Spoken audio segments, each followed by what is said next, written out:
নমস্কাৰ সকলোকে আশা কৰো সকলো ভালে আছে যোৱা পৰহি আমি ইতিহাস থিয়েটাৰ চাবলৈ গৈছিলো মিৰ্জাত এখনি নাটক ব্যতিক্ৰম ধৰ্মী নাটক জুয়ে পুৰা মানুহ হেখন আমি চালো হসাকৈ ইমান বেছি ভাল লাগিল সেই নাটকখন চাই আহিকেনে আমি বহুতকে কলো যে এইবাৰ ইতিহাস থিয়েটাৰ যাতে কোনো মিছ নকৰে কাৰণ ইমান ধুনিয়া হৈছে এইবাৰ নাটক এইখন আৰু জুয়ে পুৰা মানুহ নাটকখনৰ পিছতে যোৱা কালি আন এখন নাট তাত প্ৰদৰ্শন কৰা হল হেখন হল মহাৰাজ আৰু মহাৰাজৰ কথা আমি বহুতৰে মুখত শুনিলো মিৰ্জাৰ বহুতৰে মুখত শুনিলো যে ইমান ধুনিয়া এখন নাটক সেই নাটকখনৰ কথা আমি মানুহৰ মুখত শুনি আৰু লগতে জুয়ে পুৰা মানুহ নাটকখন ইমান বেছি ভাল লাগিল যে আমাৰ ৰক্ষা নহল যে আমি আকৌ পিছত চাম বেলেগ ঠাইত গলে চাম বা আমাৰ ঠাইত আহিলে ইতিহাস থিয়েটাৰ তেতিয়া চাম তেতিয়ালৈ আমাৰ ধৈৰ্য নাই সেই কাৰণে আজি আমি আকৌ আহিলো মহাৰাজ নাটকখন চাবলৈ মিৰ্জাত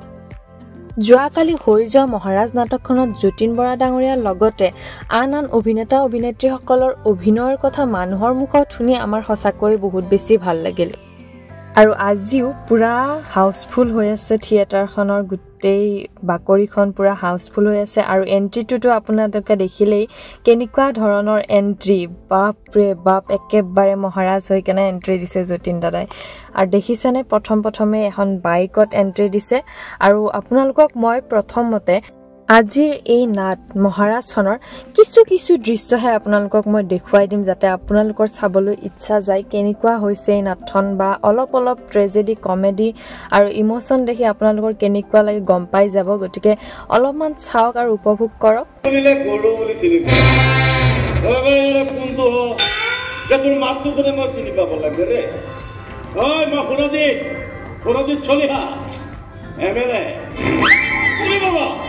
একেবাৰে জিলাইলে দেখুন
बहुत बेसी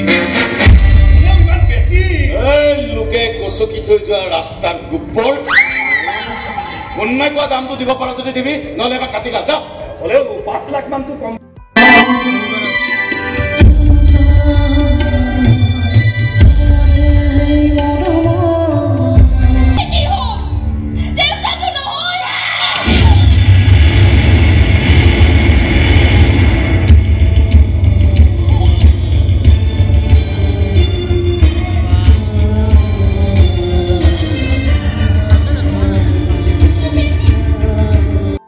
মই কেৱল কিছু দৃশ্যহে আপোনালোকক দেখুৱাই দিছো বাকি গুটে কাহিনী বাকি গুটে নাটখন আপোনালোকে ইতিহাস থিয়েটাৰত নিজে গৈ চাব কিমান ধুনিয়া এখন নাটক এখন নহয় গুটে কেখন নাটকে হসাকৈ বহুত ধুনিয়া হৈছে আৰু এন্ট্ৰি আৰু লাষ্টৰ যিখিনি ক্লাইমেক্স আছে হসাকৈ বহুত ধুনিয়া হৈছে বহুত এইবাৰ মানে ক্ৰিয়েটিভিটি এই থিয়েটাৰখনত দেখিবলৈ পোৱা গৈছে সকলোৱে আহক ইতিহাস থিয়েটাৰৰ তিনিওখন নাটক বীৰ লাচিত মহাৰাজ আৰু লগতে জুয়ে পুৰা মানুহ তিনিওখন নাটকে সৰ্বাংগীন সুন্দৰ নাটক, বহুত ধুনীয়া কাহিনী, সকলো বস্তুৱে খুব সুন্দৰকৈ পৰিৱেশন কৰা গৈছে।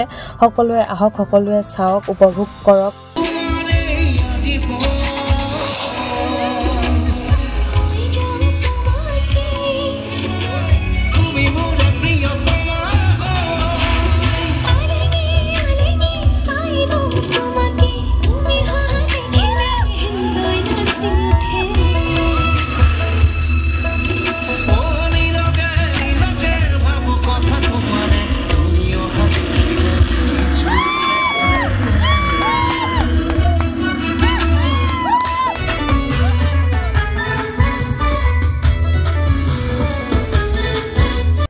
দৰ্শকে যেনেধৰণে যতীন বৰা ডাঙৰীয়াক নাটকৰ শেষতে এনেকৈ আগুৰি ধৰিছে, ইয়াৰ দ্বাৰাই প্ৰমাণ পায় যে সঁচাকৈ ইতিহাস থিয়েটাৰে মানুহৰ মন মোহিবলৈ সক্ষম হৈছে।